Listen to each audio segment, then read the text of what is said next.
Hi friends, this is Upendra Kumar. Welcome to our channel. ఈరోజు మనం చెప్పుకోబోయే టాపిక్ స్క్రూ థ్రెడ్స్. సో ఇది డిజైన్ ఆఫ్ మిషన్ ఎలిమెంట్స్లో ఒక ఇంపార్టెంట్ టాపిక్. సో ఈ స్క్రూ థ్రెడ్స్ అంటే ఏంటి అండ్ దాని యొక్క టైప్స్ ఏంటి, దాని యొక్క యూజెస్ ఏంటి అనేది ఈరోజు మన వీడియోలో తెలుసుకుందాం. అండ్ మన ఛానల్లో 500+ వీడియోస్ ఉన్నాయి. అవన్నీ కూడా technical videos as well as safety videos. And మీరు మన ఛానల్ సబ్స్క్రైబ్ చేసుకోకపోతే మాత్రం సబ్స్క్రైబ్ చేసుకోండి. అండ్ మనకి టెలిగ్రామ్ గ్రూప్ ఒకటి ఉంది. సో ఆ గ్రూపు లింక్ డిస్క్రిప్షన్లో ఇస్తాము. సో మీరు అందులో జాయిన్ అయితే మీకు ఎప్పటికప్పుడు మన ఛానల్ యొక్క అప్డేట్స్ దొరుకుతూ ఉంటాయి.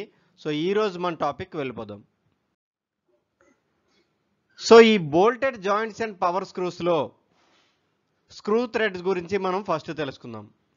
సో ఫస్ట్ ఆఫ్ ఆల్ మనం ఏదైనా రెండు వస్తువులు కానీ లేదా రెండు ప్లేట్లు కానీ మనం జాయినింగ్ చేయడానికి మెయిన్గా 2 టైప్స్ యూజ్ చేస్తూ ఉంటాము. అవి ఏంటి అంటే టెంపరరీ ఫాస్టింగ్స్, రెండోది permanent fastings. Temporary fastenings, so ఈ నేమ్లోనే ఉంది. టెంపరరీ అంటే సో మనం ఎప్పుడైనా కావాలి అనుకుంటే మనం జాయిన్ చేసిన ఆ పార్ట్స్ని మనం వేరు చేసుకోవచ్చు. పర్మనెంట్ ఫాస్టింగ్ అంటే ఆ నేమ్లోనే ఉంది పర్మనెంట్.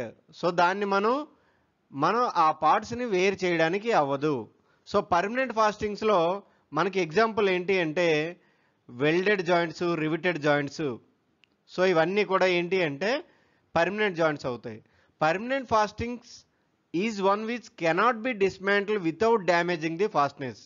అంటే మనం ఏదైతే ఈ వెల్డింగ్ కానీ రివిటింగ్ కానీ చేసామో సో వాటిని డ్యామేజ్ చేస్తేనే కానీ మనం ఈ జాయిన్ చేసిన పార్ట్స్ని విడదీయలేము, డివైడ్ చేయలేము లేదా డిస్మాంటిల్ చేయలేము. సో దాన్ని మనం పర్మనెంట్ ఫాస్టింగ్స్ అంటాం. అదే టెంపరరీ ఫాస్టింగ్స్ అంటే temporary fasting is the components assemble together can be dismantle and can be reassemble without damaging the fastings. So మనం ఆ పార్ట్స్ని ఈజీగా అసెంబుల్ చేయొచ్చు, ఈజీగా డిసెంబుల్ చేయొచ్చు. మనం ఏవైతే ఫాస్టింగ్ చేస్తున్నామో వాటిని డ్యామేజ్ చేయకుండా.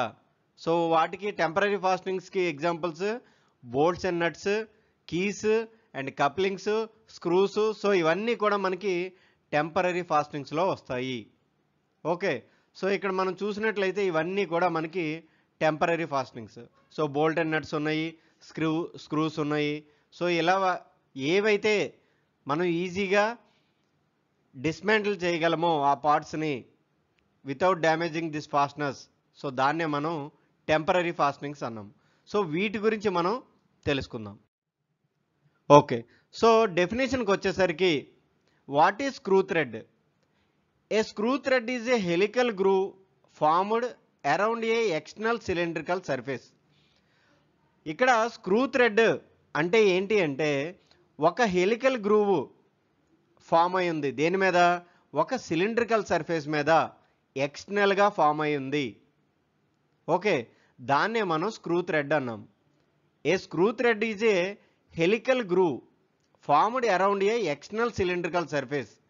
The cylindrical part is called as a screw. So ఎప్పుడైతే ఈ సిలిండ్రికల్ పార్ట్ మీద ఒక హెలికల్ గ్రూవ్ వచ్చిందో, ఫామ్ అయిందో, దాన్నే మనం స్క్రూ అంటున్నాం. Okay, the part which internal cylindrical whole, ఏదైతే ఒక పార్ట్ ఇంటర్నల్గా హోల్ ఉండి సిలిండ్రికల్గా ఉండి దానికి హెలికల్ థ్రెడ్స్ ఉంటే దాన్ని మనం నట్ అన్నాం. ఈ ఏదైతే అవుట్ సైడ్ ఎక్స్టర్నల్ థ్రెడ్ ఉందో, హెలికల్ గ్రూవ్ ఉందో, దాన్ని మనం బోల్ట్ అంటున్నాం. Okay, the bolt has an external thread which extended along a part of the shank from one end to the other end. So ఈ హెడ్ కాకుండా ఈ end నుంచి ఈ ఎండ్ వరకు ఈ థ్రెడ్ అనేది ఉంటుంది. దాన్నే మనం స్క్రూ థ్రెడ్ అన్నాము. సో దీన్ని మనం బోల్ట్ అన్నాము, ఇది నట్. సో ఈ రెండు అసెంబుల్ చేస్తే మనకి ఇలాగా కనిపిస్తుంది. Okay, a screw thread may be right hand or left hand. So ఇది కూడా మనకి చాలా చాలా ఇంపార్టెంట్. ఈ థ్రెడ్ ఏదైతే ఉందో అవి 2 టైప్స్ ఉంటాయి. ఒకటి రైట్ హ్యాండ్, లేదా లెఫ్ట్ హ్యాండ్. ఎందుకోసం లెఫ్ట్ హ్యాండ్ రైట్ హ్యాండ్ వాడుతున్నాము అంటే depending on the direction of the helix.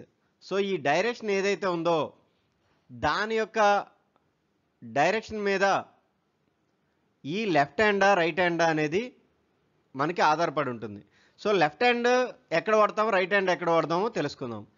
A right hand thread passes into a thread holes or nut when turned clock wise.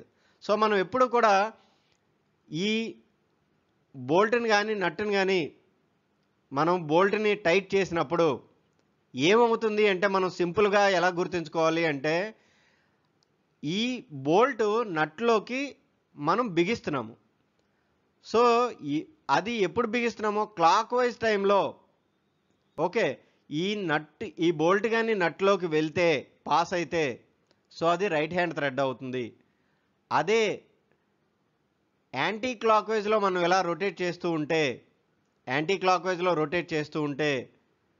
ఈ bolt ఈ నట్లోకి వెళ్తే దాన్ని మనం left hand thread అంటాం. Okay, so మనం చాలా క్లియర్ కట్గా ఉండాలి ఏది రైట్ హ్యాండ్ థ్రెడ్ ఏది లెఫ్ట్ హ్యాండ్ థ్రెడ్ అనేది. సో మనం ఈ బోల్ట్ నట్ని అసెంబుల్ చేసేటప్పుడే మనకు క్లియర్ కట్గా తెలిసిపోతుంది. Okay, it is always understood that A thread is right hand unless otherwise specified by and right hand thread slant down to right. So ఎప్పుడైతే స్పెసిఫైగా లేకపోతే so unless otherwise specify చేస్తే తప్ప ఇచ్చిన ఈ థ్రెడ్ ఏదైతే ఉందో అది సాధారణంగా రైట్ హ్యాండ్ థ్రెడ్ వస్తుంది. సో అది మనం గుర్తుంచుకోవాలి. ఓకే, ఇప్పుడు మనం ఏం చూస్తున్నాము అంటే ఇవన్నీ కూడా థ్రెడ్స్. సో ఒక బోల్ట్స్కి ఏవైతే థ్రెడ్స్ ఉన్నాయో అవన్నీ కూడా కొంచెం జూమ్ చేసి చూస్తున్నాము. సో ఇదొక బోల్టు, ఇదొక బోల్టు. సో ఇదన్నీ కూడా మనకి థ్రెడ్స్ అనమాట. So different types of threads ఉంటాయి డిఫరెంట్ టైప్స్ ఆఫ్ బోల్ట్స్కి. సో నెక్స్ట్ వీడియోలో మనం చూద్దాము. సో అసలు బోల్ట్ అంటే ఏంటి, వాటి యొక్క threads different types of forms of threads ఏంటి అనేది చూద్దాము. సో ఇది ఒక real picture of bolts, so threads అనేవి. సో ఇప్పుడు purpose of screw thread. So మనం బోల్ట్ అంటున్నాం ఏంటి, మళ్ళీ స్క్రూ థ్రెడ్ అంటున్నాం ఏంటి అనేది కన్ఫ్యూజ్ అవ్వద్దు. సో ఈ స్క్రూ థ్రెడ్స్లోవే ఆ బోల్ట్స్ కూడా. సో వాటిని మనం ఇంకో విధంగా స్క్రూ థ్రెడ్స్ అని కూడా మనం పిలవచ్చు, ఎందుకు అంటే వాటి మీద థ్రెడ్స్ ఉంటాయి. Okay, so the purpose of screw threads are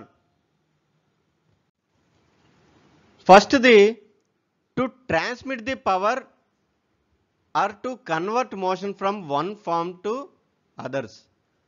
ఈ స్క్రూ థ్రెడ్స్ కానీ ఆ బోల్ట్స్ కానీ నట్స్ కానీ దేనికి యూజ్ అవుతాయి అంటే పవర్ని ట్రాన్స్మిట్ చేయడానికి లేదా ఒకదాని యొక్క మోషన్ని ఇంకొక దానికి కన్వర్ట్ చేయడానికి ఈ స్క్రూ థ్రెడ్స్ అనేవి యూజ్ అవుతాయి.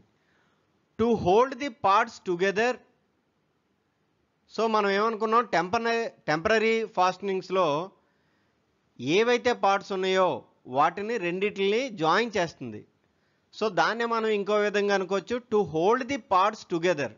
ఆ పార్ట్స్ని రెండిటిని ఒకేలా పట్టుకోవడానికి ఈ టెంపరరీ ఫాస్టనింగ్స్ యూజ్ అవుతాయి లేదా ఈ స్క్రూ థ్రెడ్స్ అనేవి యూజ్ అవుతాయి. మూడోది ఏంటి, to obtain control and accurate movement as in machine tools and micrometers. So ఈ మైక్రోమీటర్స్లో కానీ లేదా మిషన్ టూల్స్లో కానీ కంట్రోల్ మోషన్ ఏదైతే ఉందో లేదా యాక్యురేట్ మూమెంట్ ఏదైతే ఉందో దాన్ని తీసుకురావడం కోసం ఈ స్క్రూ థ్రెడ్స్ అనేవి వాడుతూ ఉంటారు. ఓకే, సో ఇక్కడ మనం చూసినట్లయితే సింగిల్ స్టార్ట్ థ్రెడ్ ఇది డబల్ స్టార్ట్ థ్రెడ్. ఓకే, మీకు రియల్ పిక్చర్లో చూస్తే తెలుస్తుంది. సో ఈ రెండిట్లకి డిఫరెన్స్ ఏంటి అనేది. ఓకే, సో ఇప్పుడు ఈ స్క్రూ థ్రెడ్ ఏదైతే ఉందో లేదా ఈ బోల్ట్ అండ్ నట్ ఏదైతే ఉందో ఆ థ్రెడ్ యొక్క నామెన్క్లేచర్ ఏంటి అనేది మనం చూద్దాం. సో థ్రెడ్ యొక్క నామెన్క్లేచర్ మనం చూసేటప్పుడు ఇది నట్ అండ్ ఇది బోల్ట్. ఓకే, ఈ బోల్ట్ అనేది నట్లోకి ఇలా పాస్ అవుతుంది, అసెంబుల్ అవుతుంది. ఓకే, సో ఇప్పుడు వెళ్ళినప్పుడు ఈ థ్రెడ్ యొక్క నామెన్క్లేచర్ చూస్తే ఈ చివర ఈ థ్రెడ్ పాయింట్ నుంచి ఈ థ్రెడ్ పాయింట్ వరకు, అంటే ఆ బోల్ట్ యొక్క థ్రెడ్ ఈ చివరి నుంచి ఈ చివరికి అవుట్ సైడ్ అది ఏదైతే డైమెన్షన్ ఉందో దాన్ని మనం మేజర్ డయా అంటాం. దాన్నే అవుట్ సైడ్ డయా అంటారు. ఓకే, అంటే ఒక బోల్ట్ యొక్క మేజర్ డయా అంటే ఇక్కడి నుంచి ఎక్కడి వరకు ఉంటుంది. ఓకే, నెక్స్ట్ మైనర్ డయా, దాన్నే మనం రూట్ డయా అంటాము. ఇక్కడ థ్రెడ్ మనం చూసినప్పుడు ఇక్కడ బాటమ్ పాయింట్ ఉంది కదా, సో ఈ బాటమ్ పాయింట్ నుంచి ఇటు సైడ్ ఉన్న ఈ థ్రెడ్ యొక్క బాటమ్ పాయింట్కి, ఎందుకంటే ఇదంతా సిలిండ్రికల్ కదా, సో ఈ పాయింట్ నుంచి ఈ పాయింట్ వరకు ఏదైతే డైమెన్షన్ ఉందో దాన్ని మనం మైనర్ డయా అంటాము. అంటే దాన్నే రూట్ అంటాం అనమాట. సో ఈ మినిమం పాయింట్ ఏదైతే ఉందో అది రూట్ అవుతుంది. సో రూట్ డయా అవుతుంది. ఓకే, ఏదైతే ఈ మిడిల్ ఉందో, అంటే ఈ మైనర్కి ఈ మేజర్ డయాకి మధ్యలో, అంటే ఈ థ్రెడ్ అప్పర్కి అండ్ బాటమ్ పాయింట్కి మధ్యలో ఏదైతే పాయింట్ ఉందో సో దాన్నే మనం పిచ్ డయా అంటాము లేదా ఎఫెక్టివ్ డయా అంటాము. ఓకే, సో ఇప్పుడు థ్రెడ్లో ఏవేవైతే పార్ట్స్ ఉన్నాయో వాటి గురించి చూద్దాం. టాప్ మోస్ట్ పార్ట్ ఏదైతే ఉందో థ్రెడ్లో దాన్ని మనం క్రెస్ట్ అంటాం. ఓకే, బాటమ్ మోస్ట్ పాయింట్ ఏదైతే ఉందో ఈ వి షేప్లో ఈ బాటమ్ పాయింట్ ఉంది కదా, దాన్ని మనం రూట్ అంటాం. ఓకే, ఈ క్రెస్ట్కి టాప్కి అండ్ ఈ రూట్కి మధ్యలో ఏదైతే కనెక్ట్ చేసి స్లాంట్గా ఉందో దాన్ని మనం ఫ్లాంక్ అంటాం. ఓకే, సో ఇది థ్రెడ్ యొక్క నామెన్క్లేచర్. ఓకే, బోల్ట్కి అవుట్ సైడ్ థ్రెడ్ ఉంటుంది, నట్కి ఇన్సైడ్ థ్రెడ్ ఉంటుంది. ఓకే, సో మనం అనుకున్నట్టే సేమ్ నట్కి ఇది టాప్ మోస్ట్ పోర్షన్ ఏదైతే ఉందో అది క్రెస్ట్ అవుతుంది, అండ్ అవుట్ సైడ్ ఏదైతే ఉందో దానికి నట్కి స్పెసిఫిక్గా రూట్ అవుతుంది. సో ఇది బేసిక్గా ఒక స్క్రూ థ్రెడ్ అంటే ఏంటి అండ్ దాని యొక్క డెఫినేషన్ ఏంటి అండ్ యూజెస్ ఏంటి అండ్ దాని యొక్క నామెన్క్లేచర్ ఏంటి అనేది చెప్పడం జరిగింది. సో మీకు అర్థమైందని అనుకుంటున్నాను. ఏమైనా డౌట్స్ ఉంటే అడగండి. మా ఛానల్ సబ్స్క్రైబ్ చేసుకోండి, షేర్ చేయండి, లైక్ చేయండి, కామెంట్ చేయండి. సో ఈ 600+ వీడియోస్ కూడా మీకు యూజ్ అవుతాయి. మీ ఫ్రెండ్స్కి అండ్ మీ వేరే కాలేజీలో ఉన్న ఫ్రెండ్స్ వాళ్ళందరికీ షేర్ చేయండి. Thanks for watching.